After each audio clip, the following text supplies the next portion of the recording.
అప్పటి నుంచి నేను అన్నయ్య ఫస్ట్ డే ఫస్ట్ షో ఏదైనా ఈవెన్ నా ఎంసెట్ ఎగ్జామ్ రోజు జానీ రిలీజ్ అయింది, అది కూడా first day first show Gudivada వచ్చాను.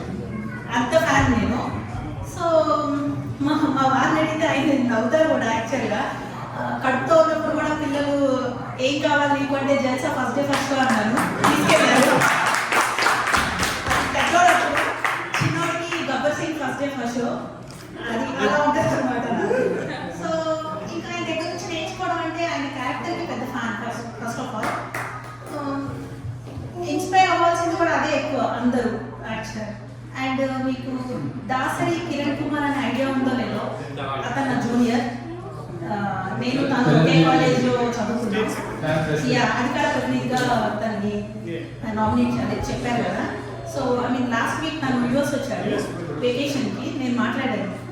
అప్పుడు కూడా తను ఎట్లా ఏంటి రిజల్ట్ ఎలా ఉంది అంటే నేను లాస్ట్ జూన్లో ఇండియా వెళ్ళాను మా వాళ్ళ ఫంక్షన్ కోసం. ఏంటంటే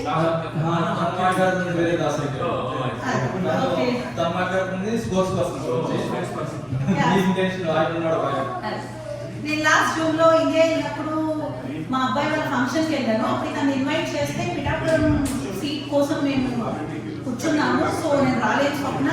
సో నేను యాక్చువల్గా అది ఉదయ్ కిరణ్ ఇవ్వాల్సిన సీట్ అంట పిఠాపురం. సో అది ఉదయ్ కుమార్ సంథింగ్ ఎంపీ ఇచ్చినట్టున్నారు. సో ఆ సీట్ కోసం డిసైడ్ చేసుకుంటున్నాము. సో రాలేను అన్నాడు. మొన్న లాస్ట్ వీక్ మాట్లాడాను, ఏంటి పొజిషన్ ఏంటి రిజల్ట్ రాకముందంటే పక్కా 21లో 17 to 19 పక్కా. బట్ 2 సీట్స్ అనేది ఎట్లా అనేది కొంచెం కన్ఫ్యూజన్లో ఉన్నాం. ఎందుకంటే మెజారిటీ ఎక్కువ రావచ్చు రాకపోవచ్చు. కొంచెం 2 సీట్లు మాత్రం నాకు ఇదిగా ఉంది. బట్ ఎంపీ 2కి 2 వస్తాయని చెప్పాడు. బట్ రిజల్ట్ డే చూసుకుంటే అసలు తను నాకు ఫోన్ చేసి నేను 19 అన్నాను, బట్